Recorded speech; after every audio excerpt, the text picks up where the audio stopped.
Hello everyone, hi, welcome back to my channel.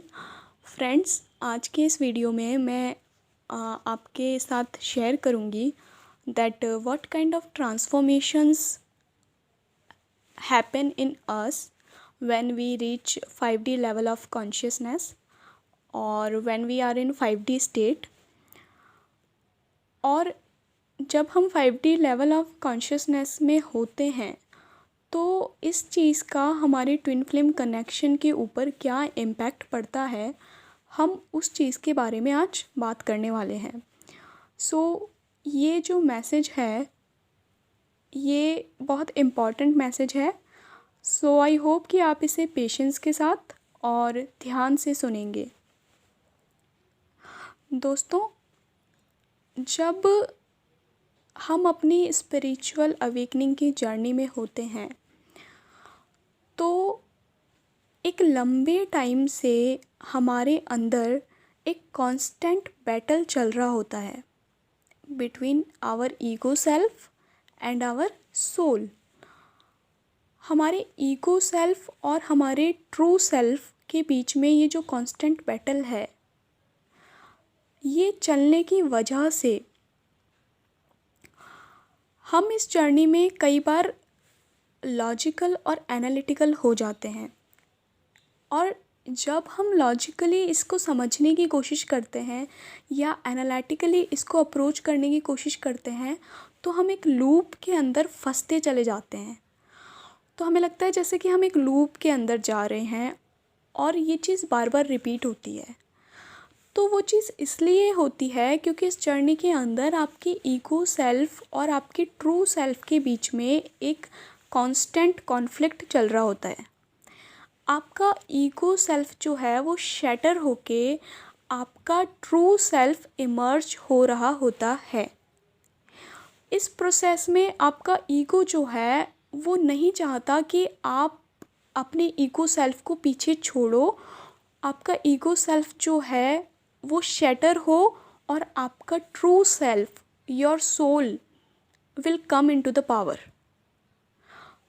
तो इसलिए क्या होता है, हमारा जो ईगो होता है हमारे माइंड के लेवल पे कई सारे इल्यूजन्स क्रिएट करता है जिनके अंदर हम कई बार फंस जाते हैं, यानी कि हम उन लूप्स के अंदर जाने लगते हैं। फिर हम वापस बाहर आते हैं, फिर कुछ टाइम बाद ये पैटर्न रिपीट होता है। तो ये अप एंड डाउन चलता रहता है। जब हम 5D स्टेट में रीच करने वाले होते हैं तो जो पहली चीज़ हमारे साथ होती है वो ये कि ये जो कांस्टेंट एक कॉन्फ्लिक्ट चला आ रहा होता है ना, जो हमारे ईगो सेल्फ और हमारे ट्रू सेल्फ के बीच में, ये कॉन्फ्लिक्ट सीज़ हो जाता है, यानी कि ये बैटल सीज़ होने लगता है। तो आप एकदम से कंप्लीटली पीस वाले स्टेट में चले जाओगे। ठीक है, आप एकदम से पीसफुल स्टेट में आ जाओगे जब आपके अंदर ये जो दो सेल्फ बने हुए हैं ना, ईगो सेल्फ और आपका ट्रू सेल्फ, जब इन दोनों के बीच में कोऑर्डिनेशन इस्टेब्लिश होगा तो आप एकदम से एक पीसफुल स्टेट में आ जाओगे। तो पहला साइन ये होता है जब आप 5D रीच करने वाले होते हो कि आपके जर्नी में जो कांस्टेंट एक बैटल चला आ रहा था आपके ईगो सेल्फ और सोल सेल्फ के बीच में, सोल के बीच में, वो बैटल जो है वो कंप्लीटली शांत हो जाएगा। ठीक है, अब इस चीज़ का जो इम्पैक्ट है वो आपके ट्विन फ्लेम कनेक्शन पे किस तरीके से दिखेगा वो मैं आपको बताती हूँ। पहले फ्रेंड्स क्या होता था कि आप लोग जैसे जैसे आपका ईगो सेल्फ जो है वो इल्यूजन्स क्रिएट करता था तो हम उन इल्यूजन्स में लूप में जाने लगते थे और हम बार बार क्वेश्चन करते थे, यानी कि हम अपने आप से क्वेश्चन करते थे, हम डाउट करने लगते थे। बीच बीच में हमें लगता था कि हम जिस रास्ते में चल रहे हैं या जहाँ हम जा रहे हैं वो किस डायरेक्शन में है, क्या हम सही भी जा रहे हैं। और हमारे अंदर जो डाउट है वो बार बार रेज़ होता था। हालांकि हम अपना इनर वर्क अच्छे से कर रहे होते थे, हमें पता है कि we are doing the right things, लेकिन होता क्या था कि हमारा ईगो सेल्फ जो है वो नहीं चाहता कि वो शैटर हो। तो इसीलिए वो बीच बीच में डाउट्स, फियर और इनसिक्योरिटीज़ क्रिएट करता है about the authenticity of this connection. तो हमें अपने अंदर ही ये चीज़ें पॉपअप होती थी बीच बीच में कि मतलब कि ये जो फियर है, ये जो इनसिक्योरिटी है और ये जो डाउट है about the authenticity and reliability of this connection, वो हमारे अंदर रेज होता था। ठीक है, ये हमारा ईगो सेल्फ करता था। लेकिन अब जब आप 5D स्टेट रीच करोगे तब आपको पता चलेगा कि ये जो जितना भी fear, illusion, insecurities, question marks and conclusion, जब आप 4D स्टेट में होते हो अपनी जर्नी में, तो आप क्या चाहते हो? आप एक इमीडिएट कंक्लूजन चाहते हो कि आपको कंक्लूजन मिल जाए, whatever you are doing उस चीज़ का आपको एक कंक्लूजन मिल जाए। यानी कि आपको एक, जैसे कि होता है ना कि एक बचपन में हम पढ़ते थे कि एक स्टोरी है, तो स्टोरी के बाद में उसका मॉरल होता था, that moral of the story. या फिर आपने स्कूल में देखा होगा कि जब हमें कोई टॉपिक दिया जाता था और हम उसके ऊपर ऐसे राइटिंग करते थे, तो एंड में हम उस चीज़ को कंक्लूड करते थे, यानी वी पैक दैट थिंग। तो हम इस जर्नी में भी, जब हमारा ईगो जो है वो शांत नहीं हुआ होता है, तो हमारा ईगो सेल्फ बार बार क्या करता है? वो कंक्लूजन मांगता है। यानी कि आपको इमीडिएट कंक्लूजन चाहिए होता है कि what is the final destination of this journey, what is the final conclusion of this connection. ऐसे करके आपका माइंड ना एक आपका एक क्वेश्चन क्रिएट करता है। सो जब आप 5D स्टेट में आ जाते हो ना कम्प्लीटली, तो आपके साथ पहली चीज़ ये होगी कि ये जो फियर, इल्यूजन और इनसिक्योरिटीज़ हैं, जितने भी क्वेश्चन मार्क्स हैं, जितने भी डाउट्स हैं about this connection and about the authenticity of this connection, ये सब एक बबल की तरह उड़ जाएंगे। ठीक है, यानी कि अब आपके अंदर कोई फियर नहीं रहेगा, कोई इल्यूजन नहीं रहेगा, आपके अंदर कोई डर नहीं रहेगा इस कनेक्शन को लेके, आपके अंदर कोई भी इनसिक्योरिटीज़ नहीं बचेगी, आपके अंदर कोई डाउट नहीं रहेगा अबाउट दिस कनेक्शन। पहली चीज़ तो आपके साथ ये होगी। ठीक है, क्योंकि आप समझ जाओगे कि ये सब चीज़ें एक्चुअल में नहीं थी, ये सारी जो फियर्स जो क्रिएट कर रहा था वो आपका ईगो सेल्फ क्रिएट कर रहा था। So this is the first sign.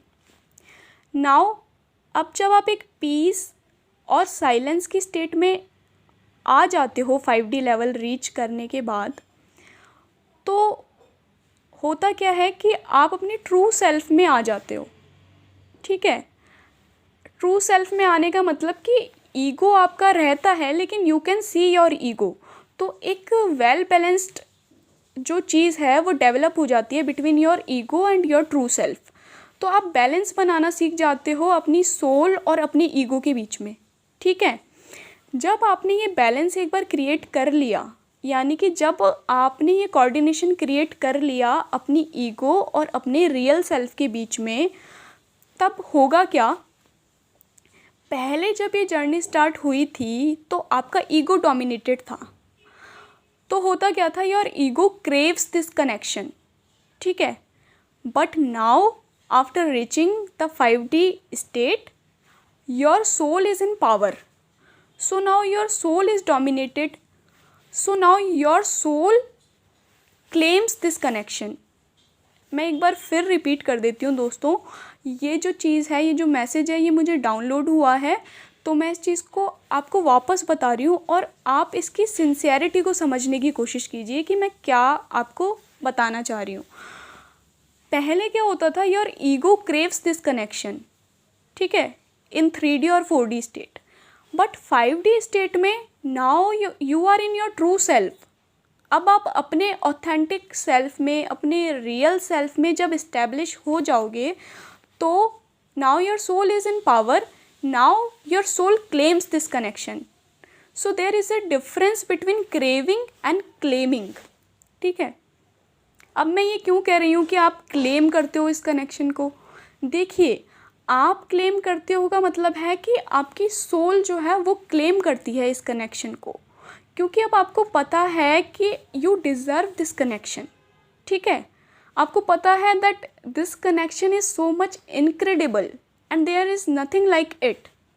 So now your soul is in power, so your soul consciously claims this connection. I hope you are getting my point कि मैं क्या कन्वे करना चाह रही हूँ. अब आपकी सोल इस कनेक्शन को क्लेम करती है, ठीक है. तो अब क्या चेंजेस होंगे कि अब आप इस चीज़ से भागोगे नहीं, यू विल नॉट रन, ठीक है. आप इस चीज़ को, जैसे पहले क्या होता था, उनके कॉल आता था, उनका काफ़ी टाइम बाद आपके डीएम का मैसेज आता था, तो आप लोग क्या होते थे, यू वर नॉट रेडी, आप प्रिपेयर्ड नहीं होते थे.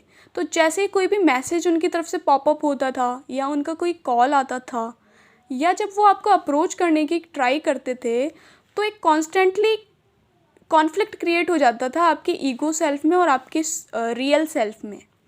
तो आपको समझ नहीं आता था कि आप किस चीज़ से ऑपरेट कर रहे हो.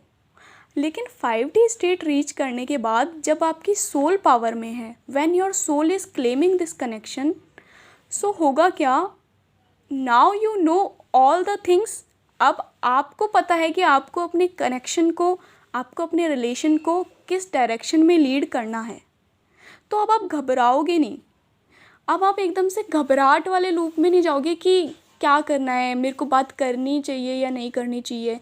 Now you are responsible for your connection. आपको ये समझ में आ जाएगा कि आपको इस कनेक्शन को जो है वो किस डायरेक्शन में लेके जाना है और आपको अपने डिवाइन मैस्कुलिन के साथ किस तरह से, किस प्रकार से रिस्पॉन्स करना है, कब आपको उन्हें, मतलब कि आप समझ जाओगे कि आपको इस कनेक्शन को किस तरह टैकल करना है और आपको उन्हें कब अप्रिशिएट करना है, कब सपोर्ट करना है, कब आपको उन्हें थोड़ा अवॉइड करना है.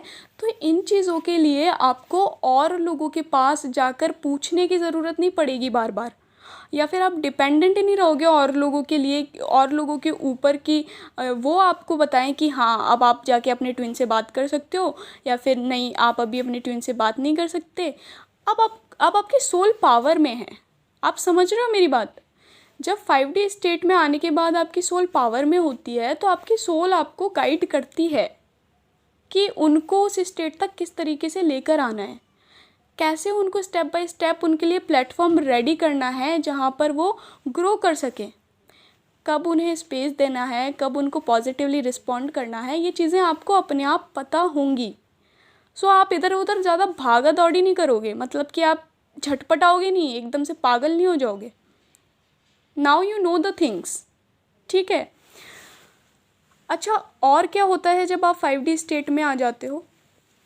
देखिए फ्रेंड्स, 5D स्टेट में आने के बाद जब आप अपने रियल सेल्फ में आ जाओगे तो क्या होगा, you start respecting their level of consciousness.